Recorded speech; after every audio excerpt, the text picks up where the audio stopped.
തിരുവിതാംകൂർ ദേവസ്വം ബോർഡിന് കീഴിലുള്ള കൊല്ലം തൃക്കടവൂർ മഹാദേവർ ക്ഷേത്രത്തിലെ കൊമ്പൻ തൃക്കടവൂർ ശിവരാജുവിന് ഒരാഴ്ചത്തെ വിശ്രമം. അനാരോഗ്യാവസ്ഥയിൽ ആനയെ ഉത്സവങ്ങൾക്ക് കൊണ്ടുപോകുന്നതിനെതിരെയുള്ള നാട്ടുകാരുടെ പ്രതിഷേധമാണ് ഫലം കണ്ടത്. ദഹന സംബന്ധമായ അസുഖങ്ങൾക്ക് ചികിത്സയിലായിരുന്ന ആനയെ എഴുന്നള്ളത്തിന് കൊണ്ടുപോകാനുള്ള നീക്കം ഇന്നലെ നാട്ടുകാർ തടഞ്ഞിരുന്നു. തുടർന്ന് ഇന്ന് ആനയെ പരിശോധിച്ച ജില്ലാ വെറ്ററിനറി ഡോക്ടർമാരുടെ വിദഗ്ധ സംഘമാണ് ആനയ്ക്ക് ഒരാഴ്ചത്തെ വിശ്രമം നിർദ്ദേശിച്ചത്.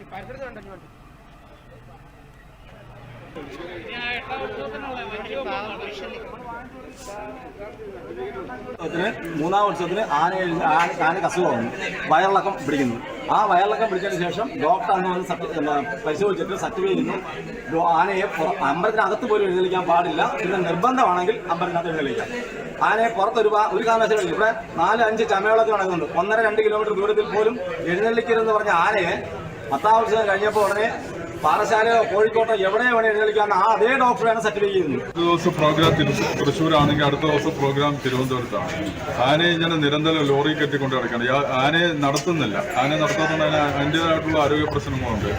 ഇവര് പ്രോഗ്രാം ചാർട്ട് ചെയ്യുന്ന പലപ്പോഴും നമ്മൾ ദേവസ്വം ബോർഡ് ശ്രദ്ധപ്പെടുത്തിയിട്ടും ആനയ്ക്ക് വിശ്രമം വേണമെന്ന് പറഞ്ഞ് പലപ്പോഴും ശ്രദ്ധപ്പെടുത്തിയിട്ട് അവർ നിരുത്തരവാദപരമായിട്ടുള്ള രീതിയിലാണ് ആനയെ നടത്തുന്നത്. ഇപ്പോൾ 14 ലക്ഷം രൂപ പിന്നെ ആനയ്ക്ക് ഇപ്പോൾ ഏറ്റവും കൂടുതൽ എഴുന്നള്ളിപ്പാണ്.